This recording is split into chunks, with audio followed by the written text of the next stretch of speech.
جس تحریک کو خان صاحب جیل میں بیٹھے بپا کرنے کا خواب دیکھ رہے ہیں اس کے حالات نہیں ہیں. ان کا اداروں پہ حملہ کرنا، لوگوں کو بھارنا، وائلیشن کریں، گراؤ کریں، جلاؤ کریں، یہ قطعاً ان کا حق نہیں ہے. ہمارے پاس پوری خبر ہے کہ وہ کیا چاہتے ہیں. پی ٹی آئی کو احتجاج کرنے کی اجازت بالکل نہیں دی جائے گی. پی ٹی آئی احتجاج کے نام پر جلاؤ گھراؤ کرنے کا مقصد رکھتی ہے. وزیراعظم کے مشیر رانا ثناء اللہ نے دو ٹوک کہہ دیا. بولے ہمارے پاس پوری خبر ہے پی ٹی آئی مستقبل میں کیا کرنا چاہتی ہے. پی ٹی آئی جس دن جمہوری رویہ اپنائے گی تو ان کے ساتھ بیٹھ کر بات ہوگی. ان کی کوئی پلاننگ یا تیاری نہیں. جو لوگ دھر لیے جائیں گے ان کے لیے مشکلات ہوں گی. شیخ وقاص نے کہا ہم نے بات چیت کی کوشش کی لیکن کوئی فائدہ نہیں ہوا. سیاسی کمیٹی کی میٹنگ میں پرامن احتجاج پر گفتگو ہوئی.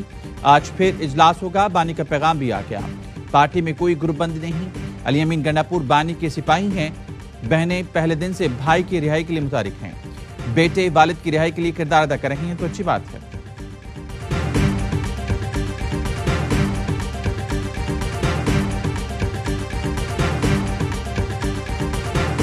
26 نومبر سے پہلے کوئی ایسا ٹائم وقت آیا تھا کہ لگ رہا تھا کہ خان صاحب رہا ہو جائیں گے؟ دیکھیں رہائی کی طرف ہم کوشش تو ضرور کر رہے تھے لیکن ہمارا ایک کنٹیکٹ اسٹیبلش ہو گیا تھا اور اگر وہ مذاکرات کی طرف ہم چل پڑتے تو ایک بہت پازیٹیو سٹیپ ہو سکتا تھا لیکن انفارچونیٹلی وہ پروگریس نہیں ہوا. بانی پی ٹی آئی رہائی کے قریب تھے. 26 نومبر سے پہلے ابتدائی مذاکرات کامیاب ہوتے تو بڑا بریک تھرو ہوتا. Chairman P T I barrister Gohar کی میڈیا سے گفتگو. کہا بانی تک اگر رسائی ہو تو کوئی حل نکل سکتا ہے. آگے بڑھنے کے لیے سختیاں نہیں ہونی چاہیے. بانی پی ٹی آئی سے ملاقات کے بعد گفتگو میں بانی سے ڈیالہ جیل میں 1 ماہ بعد ملاقات ہوئی.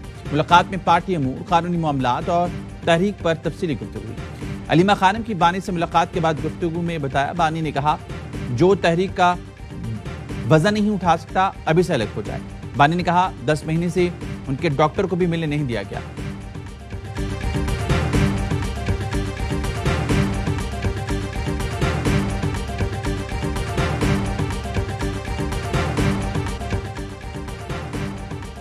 آگ اگلنے والوں کی مسکراہٹ بھری ملاقات. وزراء علی امین گنڈاپور، گورنر فیصل کریم کنڈی اور وفاقی وزیر امیر مقام کی ملاقات کی ویڈیو وائرل.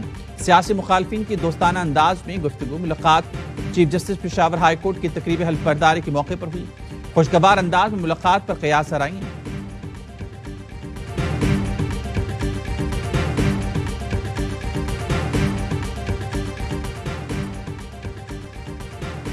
ترک وزیر خارجہ حقان فیدان اسلام آباد پہنچ گیا. ایڈیشنل سیکرٹری ویسٹ ایشیا سید علی اسد گیلانی نے استقبال کیا. ترجمان دفتر خارجہ کے مطابق حقان فیدان دو طرفہ امور پر اہم ملاقاتیں کریں گے. پاکستان ترک کے تعلقات مشترکہ تاریخ، ثقافت اور اعتماد پر مبنی ہیں. وزیراعظم نے زرعی پیداوار میں اضافے اور زرعی اصلاحات کے لیے جامع لاہ عمل طلب کر لیا. شہباز شریف کا کہنا تھا زرعی اجناس کی پیداوار میں اضافے کے لیے زرعی شعبے کی تحقیقاتی مراکز کو مزید فعال بنایا جائے. وزیراعظم سے صنعتی شعبے کی کاروباری شخصیات کی ملاقات. وزیراعظم نے کہا معاشی ترقی کے لیے کاروباری برادری کی تجاویز نہایت اہم ہیں. شرکا نے کہا سرمایہ کاروں اور برآمد کنندگان کو مزید سہولت کی فراہمی ضروری ہے. وفاقی کابینہ کا 5 لاکھ ٹن چینی درآمد کرنے کا حتمی فیصلہ. وزارت غذائی تحفظ کا کہنا ہے اقدام قیمتوں میں توازن پر برقرار رکھنے کے لیے اٹھایا گیا ہے. پی آئی اے کی نجکاری میں اہم پیش رفت. نجکاری کمیشن بورڈ نے پی آئی اے کے لیے 4 سرمایہ کاروں کو پری کوالیفائی کر لیا. مکمل جانچ پڑتال کے بعد 4 سرمایہ کار کمپنیز کو پہلے سے اہل قرار دیا گیا. کابینہ کمیٹی برائے نجکاری نے روز وائٹ ہوٹل کے لین دین کے ڈھانچے کی منظوری دی. کوالیفائی کرنے والے کنسورشیم اب ڈیو ڈیلیجنس مرحلے کی طرف بڑھیں گے. نجکاری کمیشن کا اعلامیہ جاری.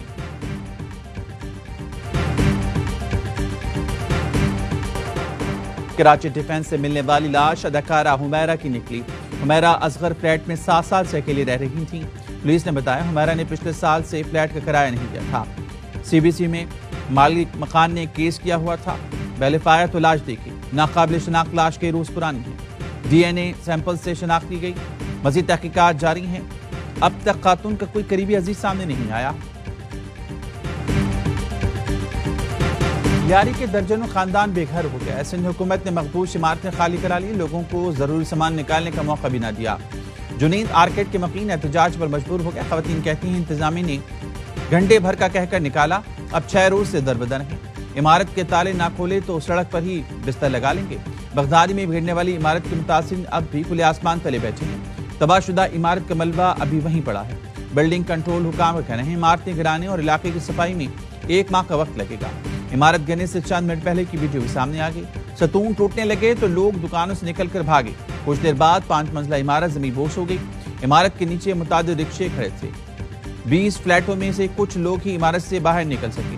واقعے کی تحقیقات شروع۔ کمشنر کراچی کی زیر صدارت پہلا اجلاس۔ مخدوش عمارتوں کے عدد و شمار، دستاویز، نقشہ منظوری سمیت دیگر تفصیلات طلب۔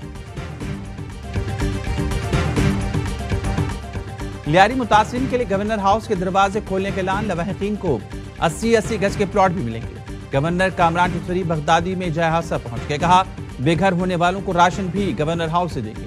سیلانی سے تباہ ہونے والے 40 رکشے بھی دلائیں گے۔ گورنر نے سندھ حکومت سے کہا بے گھر ہونے والوں کو کم از کم 6 ماہ کا کرایہ دیا جائے۔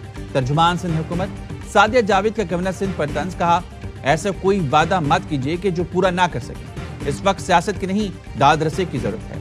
نظام بدلنے کا آغاز ہو گیا۔ لیاری میں مخدوش عمارتوں کے خلاف آپریشن جاری ہے، جس کا دائرہ کار شہر بھر میں پھیلایا جائے گا۔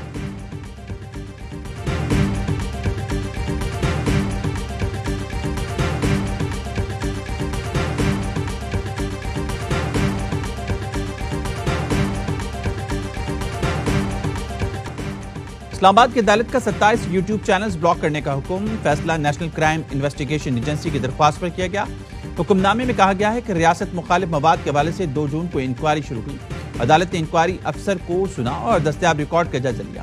شواہد کی بنیاد پر عدالت سمجھی ہے معاملہ پیکا ایکٹ اور تعزیرات پاکستان کے تحت قابل سزا جرم ہے۔ یوٹیوب کے افسر انچارج کو حکم دیا جاتا ہے کہ 27 یوٹیوب چینلز کو بلاک کیا جائے۔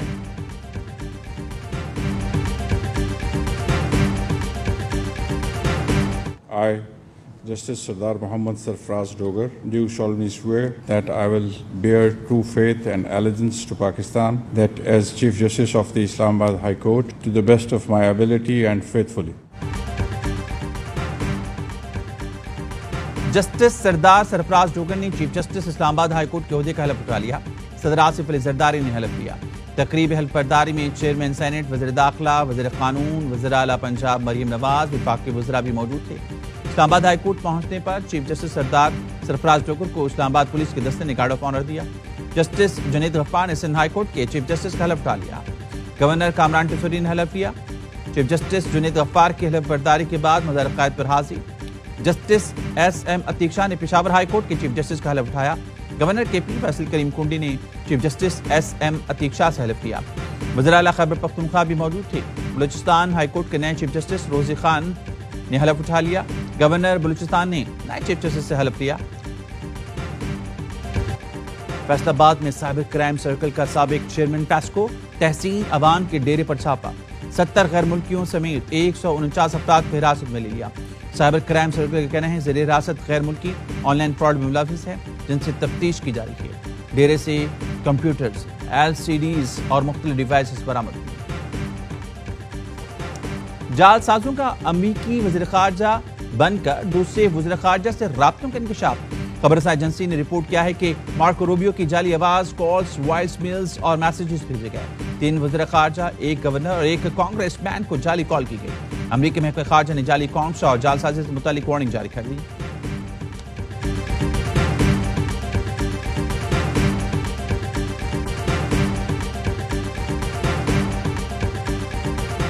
They want it, they want to meet and they want to have that ceasefire. And we've had great cooperation from surrounding Israel, surrounding countries, great cooperation from every single one of them. So something good will happen. Hamas Gaza میں جنگ بندی چاہتی۔ امریکی صدر Trump کا کہنا ہے اسرائیل کے پڑوسی ملکوں سے بہت اچھا تعاون ملا۔ 2 ریاستی حل کے سوال پر کہا نتنیاہو سے پوچھیں۔ اسرائیلی وزیراعظم نے کہا امریکہ کے ساتھ ایسے ملکوں کی تلاش میں ہیں جو فلسطینیوں کو بہتر مستقبل دے سکیں۔ جو فلسطینی غزہ میں رہنا چاہتے ہیں وہ قیام کر سکتے ہیں۔ مجموعی طور پر سیکیورٹی اسرائیل کے پاس رہنی چاہیے۔ اسرائیلی وزیراعظم نتنیاہو نے امریکی صدر ٹرمپ کو امن کے نوبل انعام کے لیے نامزد کر دیا۔ ایک طرف مذاکرات، دوسری طرف غزہ پر بموں کی برسات، وحشیانہ حملوں میں مزید 78 فلسطینی شہید ہوئے۔